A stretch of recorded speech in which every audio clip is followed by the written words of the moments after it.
Lecture du livre de Ben Sira le sage. Mon fils, si tu viens te mettre au service du Seigneur, prépare-toi à subir l'épreuve. Fais-toi un cœur droit et tiens bon. Ne t'agite pas à l'heure de l'adversité. Attache-toi au Seigneur, ne l'abandonne pas, afin d'être comblé dans tes derniers jours.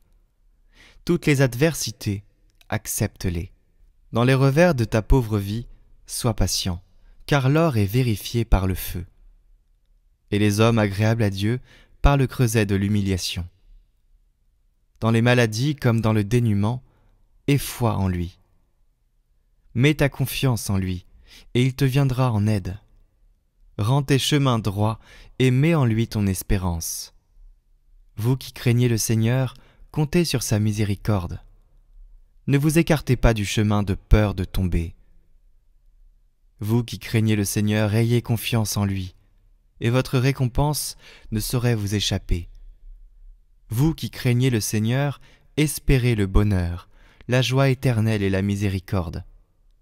Ce qu'il donne en retour est un don éternel pour la joie. Considérez les générations passées et voyez, celui qui a mis sa confiance dans le Seigneur a-t-il été déçu? Celui qui a persévéré dans la crainte du Seigneur a-t-il été abandonné? Celui qui l'a invoqué a-t-il été méprisé? Car le Seigneur est tendre et miséricordieux, il pardonne les péchés et il sauve au moment de la détresse.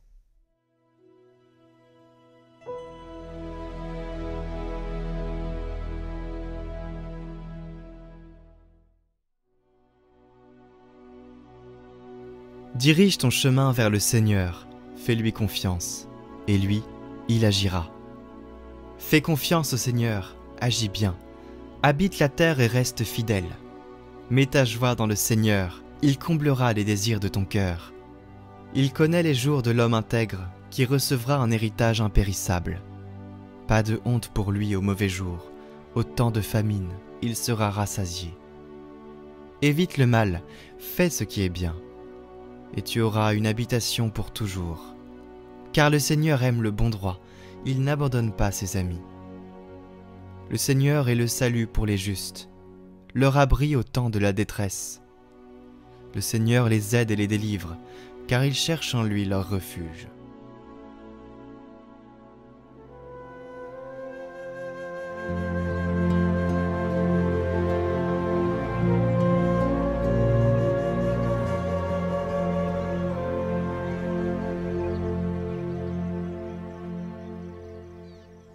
Évangile de Jésus-Christ selon saint Marc. En ce temps-là, Jésus traversait la Galilée avec ses disciples, et il ne voulait pas qu'on le sache, car il enseignait ses disciples en leur disant « Le Fils de l'homme est livré aux mains des hommes. Ils le tueront, et 3 jours après sa mort, il ressuscitera. » Mais les disciples ne comprenaient pas ces paroles, et ils avaient peur de l'interroger. Ils arrivèrent à Capharnaüm, et une fois à la maison, Jésus leur demanda « De quoi discutiez-vous en chemin ?» Ils se taisaient car en chemin ils avaient discuté entre eux pour savoir qui était le plus grand. S'étant assis, Jésus appela les 12 et leur dit « Si quelqu'un veut être le premier, qu'il soit le dernier de tous et le serviteur de tous. » Prenant alors un enfant, il le plaça au milieu d'eux, l'embrassa et leur dit « Quiconque accueille en mon nom un enfant comme celui-ci, c'est moi qui l'accueille. Et celui qui m'accueille, ce n'est pas moi qui l'accueille, mais celui qui m'a envoyé. »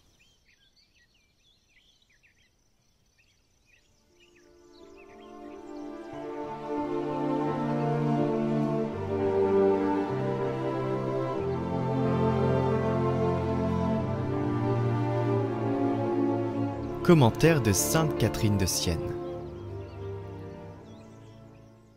Vous devez être comme un arbre profondément enraciné dans la vallée de l'humilité véritable, afin que le vent de l'orgueil ne puisse vous renverser votre âme, qui est un arbre d'amour, car Dieu l'a créée par amour. Elle vient de l'amour et ne peut vivre que d'amour, du saint amour de Dieu. Comment donc transplanter cet arbre dans la vallée et la terre de l'humilité? Le voici. C'est par une vraie connaissance de nous-mêmes, par la haine et le mépris de la sensualité. nous ne pourrons pas être humbles autrement. Mais alors nous serons entre deux grandes montagnes, entre la vertu de force et la vertu de la patience, qui reçoivent les assauts de tous les vents contraires. Et même, plus les vents sont contraires, plus l'âme se fortifie et montre sa force par l'épreuve de sa patience.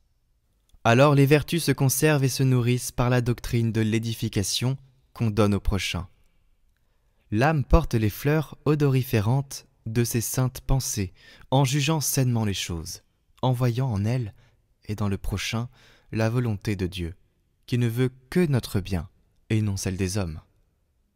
En mortifiant son jugement, en tuant sa volonté, en maintenant et en nourrissant l'arbre de la charité du prochain avec un ardent désir du salut des hommes, et en jouissant de cette nourriture pour l'honneur de Dieu. Oh, qu'il est beau l'arbre de notre âme, lorsqu'il est bien planté. Il se pare de l'humilité de l'agneau sans tache, qui nous a donné la vie, et il s'éclaire d'un soleil de grâce et de miséricorde. Et cette miséricorde, tous nos mérites n'auraient pu l'obtenir. Mais parce que Dieu s'est humilié jusqu'à l'homme en nous donnant le doux et tendre Verbe, parce que le Verbe, le Fils de Dieu, s'est abaissé dans sa patience jusqu'à la mort honteuse de la croix, nos actions et nos vertus acquièrent des mérites par son humilité et par la vertu de son précieux sang, répandu avec tant d'amour.